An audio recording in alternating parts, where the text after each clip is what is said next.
आप सभी को ईद की हार्दिक शुभकामनाएं। बात की जाए आज ईद आप अपने अपने घरों पर मना रहे हैं, लॉकडाउन है, घरों में सभी ईद किस तरह से मना रहे हैं, क्या है क्या नहीं, हम भी ये देखने के लिए एक घर पहुंचे हैं। वो किसका घर है आपको बताते चलें, सुहेल काज़मी जी का घर है। और आपको ये बात भी बता दें कि किस तरह से उन्होंने ये ईद मनाई, क्या संदेश वो दे रहे हैं।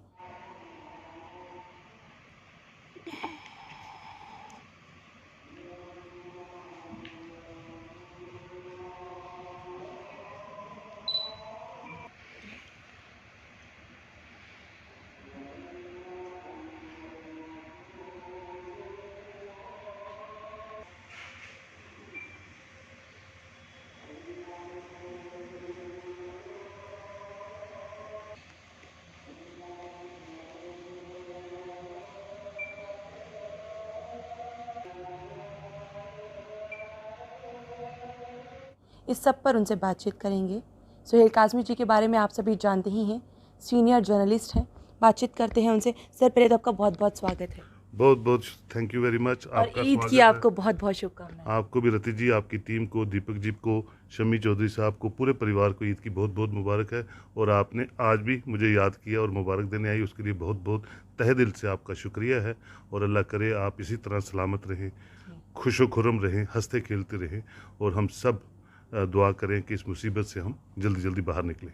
ईद का ये त्यौहार कुछ ऐसा लगता है क्योंकि थोड़े दिन पहले रमज़ान का महीना निकला, उसमें भी हम कहीं ना कहीं लॉकडाउन में घर पर थे और अब दोबारा ईद आई। कहीं ना कहीं ये था कि कोरोना की मार थोड़ी कम होगी, हम घरों के बाहर निकलेंगे और ईद मनाएंगे। बट इस बार भी कुछ ऐसा नज़र नहीं आया, हम घरों पर ही ईद मना रहे हैं। बिल्कुल रति जी, आप ठीक कह रही हैं। क्या बड़े सदी के बाद ये एक आपदा पूरी दुनिया में आई है और इस आपदा से निकलने के लिए हमारे साइंटिस्ट, हमारे डॉक्टर्स, हमारी गवर्नमेंट, सरकारें, पूरी दुनिया की सरकारें काम पे लगी हुई हैं। लेबॉर्ट्रीज़ में टेस्ट चल रहे हैं कि इसकी वैक्सीन जो है जल्दी जल्दी बाहर निकले। और उससे ऊपर जो सबसे बड़ा काम है, हम सब लोग समाज के, हिंदू, मुसलमान, सरदार, सब दुआएं कर रहे हैं कि इस आपदा से पूरा भारतवर्ष, पूरी दुनिया आज़ाद हो और इसकी वैक्सीन आ जाए। अभी अच्छी बात तो ये है कि टेस्टिंग फैसिलिटी जो है पूरे इंडिया में बढ़ गई है और टेस्टिंग की रिकवरी रेट भी बढ़ गया है। लेकिन उससे मसला हल नहीं होगा। मसला होगा जब इसकी वैक्सीन मार्केट में अवेलेबल हो जाएगी। और मुझे लगता है आने वाले 1-2 महीने तक हम इसकी वैक्सीन कहीं ना कहीं से हमारे पास आ जाएगी और हम इस मुसीबत से निजात पा लेंगे। लेकिन फ़िलहाल जब तक है, हम बाप बेटी जो हैं इसी तरह सोशल डिस्टेंसिंग पे इंटरव्यू करें, मास्क पहने। आज हम अंदर हैं, घर के अंदर हैं, सेफ़ हैं, तो मास्क की यहाँ ज़रूरत नहीं है। लेकिन अदरवाइज़ जब भी हम घर से बाहर निकले तो मास्क पहने, सोशल डिस्टेंसिंग को मेंटेन करें और जितना अनहाइजीनिक प्लेसेस हैं वहाँ जाना कम करें और क्राउड में बैठना कम करें। और जितना भी SOPs गवर्नमेंट ऑफ इंडिया की तरफ से आ रही है, मिनिस्ट्री ऑफ हेल्थ की तरफ से आ रही है, उनको माने।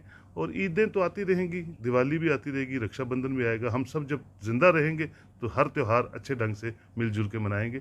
तब तक जब तक हम इस मुसीबत में हैं, हमें दुआ करनी है कि हम इस मुसीबत से जल्दी निकलें। ईद का त्यौहार आते ही सुबह सुबह नमाज़ पढ़ी जाती है। नमाज ईदगाह पर अगर देखा जाए काफ़ी रश नज़र आता है। बाहर अगर देखा जाए, ईदगाह की अगर मैं बात करूं, ईदगाह के बाहर देखा जाए तो एक काफ़ी अच्छी महफ़िल आप कह सकते हैं वो लगती थी। कहीं शायरों की महफ़िल लगती थी, कहीं इस तरह से बाज़ार सजाया जाता था जहां पर देख के मन करता था दोबारा वहां पर जाएं। आज ऐसा कुछ नज़र नहीं आया। कैसा लगता है आपको? ये अब देखिए, अब सबसे अच्छी जो बात थी, बकरों का मेला लगता था। ये कुर्बानी की ईद है तो बकरों का मेला लगता था मेरे घर के बाहर, तालाब खटीका में, उस्ताद मोहल्ले में, जहाँ जहाँ भी मुस्लिम मेजॉरिटी लोग रहते हैं। लेकिन इस बार फीका है।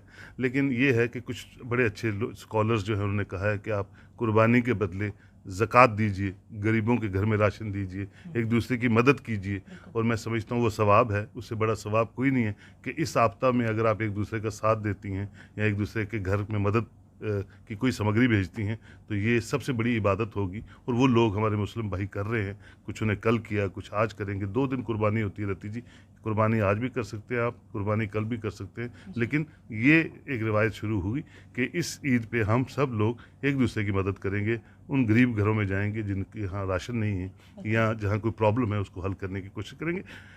पहले हम इंसान हैं, फिर हम मुसलमान हैं, फिर हिंदू हैं, फिर सरदार हैं। इंसानियत का रिश्ता, मेरा अल्लाह कहता है कि सबसे बड़ा रिश्ता है। कुरान में सबसे बड़ी जो चीज़ है वो अमाल पे है कि आपके अमाल अच्छे होने चाहिए। तो खुदा कहता है मैं आपके साथ हूँ। अगर आपकी नीयत, आपके अमाल और आप इंसानियत की डगर पे चलते हैं तो आप पक्के मुसलमान हैं। और वो दिखाने के लिए ये ईद आपके सामने है। आप खुल के मदद कीजिए एक दूसरे की, खुल के हर एक के गम में शरीक हो जाइए, एक दूसरे को कोविड-19 की गाइडलाइंस बताइए और हंसते खेलते अपनी ज़िंदगी बसर करें, ताकि हम अगली ईद जब मनाएं या अगला रक्षाबंधन जब हम मनाएं तो बड़ी खुशी से, उसी तरह जिस तरह की बात आप कर रही हो उसी तरह नाचते खेलते हंसते मनाएं। बिल्कुल, आप संदेश पे संदेश दे रहे हैं, पर फिर भी मैं चाहती हूँ एक ऐसा संदेश आम जनता के नाम जो ये सोचें कि नहीं, चिंता वाली बात नहीं है। आने वाले समय पर हम साथ में, एक साथ एकजुट होकर जितने त्यौहार आएंगे गलियों पर ढोल नगाड़ों के साथ बजाएंगे। बहुत अच्छी बात है। सबसे अच्छी बात है कि हम सब अब समझ चुके हैं कि जो गाइडलाइंस हैं हमारे फ़ायदे के लिए हैं। हम सब समझ चुके हैं कि हमें थोड़े कम में गुजारा करना है, क्योंकि ये पीरियड कितनी देर और बढ़ सकता है उसका इंतज़ार करना है। और सबसे अच्छी बात है कि हमारे जम्मू कश्मीर में आपसी रवादारी है। यहाँ पता ही नहीं चलता है हिंदू मुसलमान सरदार, कुछ बदमाश जिनको मैं बोलूँगा नेफोरियस एलिमेंट्स, चाहे वो सियासी हैं या समाज में हैं, वो कोशिश करते हैं कि हम सब डिफरेंट आइडियोलॉजीज़ के साथ एक दूसरे से लड़ें। लेकिन यहाँ के पानी में और यहाँ की ज़मीन में वो चीज़ है कि हम सब एक दूसरे से जुड़ के रहते हैं। कंधे से कंधा मिला के सोसाइटी को बनाने में, उसका निर्माण करने में हम सब हिंदू मुस्लिम सरदार जो है कंट्रीब्यूट करते हैं। तभी जम्मू कश्मीर जो है एक अच्छा नमूना के तौर पे स्टेट जो है एज ए होल पूरे इंडिया में और पूरे दुनिया में मानी जाती है। हम सब इबादत करें और दुआ करें कि अल्लाह हमें इस मुसीबत से बाहर निकाल और जल्दी खुशहाली जो है पूरी दुनिया में और इंसानियत को बचा। ये सिर्फ भगवान और अल्लाह ही कर सकता है इंसान के हाथों से। इंसान के हाथ में सिर्फ दुआ है और वो खुल के कीजिए ताकि हम इस मुसीबत से निजात पाए। बहुत बहुत शुक्रिया, और आपको दोबारा से Thank you. और आपके पूरे परिवार को दोबारा से ईद की बहुत बहुत शुभकामनाएं। तो कहीं ना कहीं सर ने जो एक बात बोली उससे मुझे भी एक बात याद आती है कि यहाँ पर ये वही पानी है जहाँ पर बकरा और शेर ने एक साथ पानी पिया था। ये वही ज़मीन है, ये वही एरिया है। तो आखिरकार हम लोग क्यों किसी के कहने से या किसी के भड़काने से अलग हो जाते हैं। आज का ये त्यौहार कहीं ना कहीं हम इस तरीके से सोच सकते हैं या एक प्रण ले सकते हैं कि जब भी कोई बात हो, कोई भी लड़ाई करवाने की बात करे तो सीधा बोल दीजिए यहाँ पर ये सब नहीं चलेगा। हिंदू मुस्लिम नहीं, हम इंसान हैं और इंसान इंसानियत को ही आगे बढ़ाएगा। आप लोग बने रहिए जम्मू परिवर्तन के साथ। मुझे और दीपक जी को दीजिए इजाज़त।